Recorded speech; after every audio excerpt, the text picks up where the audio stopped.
Denise, as we take a look at your neighborhood forecast here for tonight, the big thing that we're going to be focusing on are storm chances for tomorrow and even for part of the weekend, which could affect maybe your Saturday plans. Maybe if you're heading down to Pimlico for Preakness, looks like the chances for storms are there. It's also going to get really warm and really humid here for this weekend as well. Tonight's going to be mild. Temps low to mid 60s across the area, a little bit on the humid side, and maybe a stray storm or two popping up as we go into late tonight. But it looks like these lightning icons here are going to be really focused more on late tonight, early tomorrow morning, as we're going to be tracking some storms coming in from the west that'll likely affect your morning commute. You can see Pikesville tonight down to 65, Reisterstown, Westminster 65, Dundalk down to Jessup, Elkridge, Catonsville, Columbia, all seeing lows tonight into the mid 60s. So tonight, we're going to call it mainly dry. Can't rule out a stray shower popping up, but it looks like most of us will be dry, warm and humid, some patchy fog possible. Then we've got storm chances on the way for Friday. We have an alert day for tomorrow. That's for the potential for storms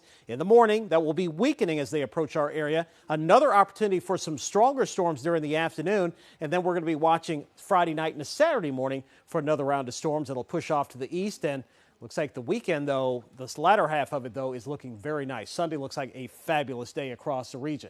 Nothing going on right now. There are a couple areas that we're watching. One little shower that has popped up here in Harford County.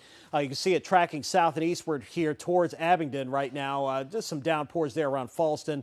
Going to be heading down towards Joppatown as well. But by far the strongest storms in the mid-Atlantic is right here across parts of Virginia, where we do have some severe thunderstorm warnings in effect just to the north of Charlottesville. How about that drought monitor? Updated today, still looking at moderate to severe drought. Now we still have to take into account some of the rain that we've got the past couple of days, so we will be likely seeing some more improvements to that once we get the new outlook next week. Now down to a 2-inch rainfall deficit for the year here in Baltimore, as opposed to nearly 5 inches that we had last week. Currently 77 degrees, winds out of the east-southeast at about 5 to 10 miles an hour. Temps across the state 70s and 80s, so it's a warm and humid day. Storms, though, to our south and west, but we're going to be keeping an eye on upstream for the potential for some strong to severe storms. Right now, that alert day goes in effect here for really the entire day tomorrow. Storms in the morning, break during the middle part of the day, and then another round of storms possible later in the afternoon and evening.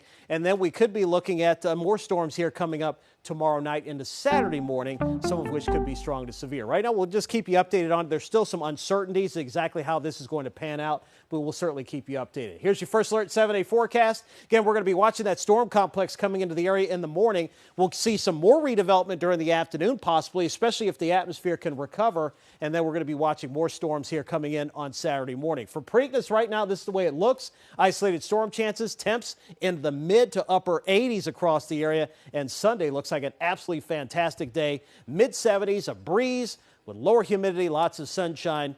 End of next week, though, looking a little wet. Beginning Wednesday with cloudy skies and showers, temps only in the mid 60s for highs from Wednesday through the end of next week. We'll be right back.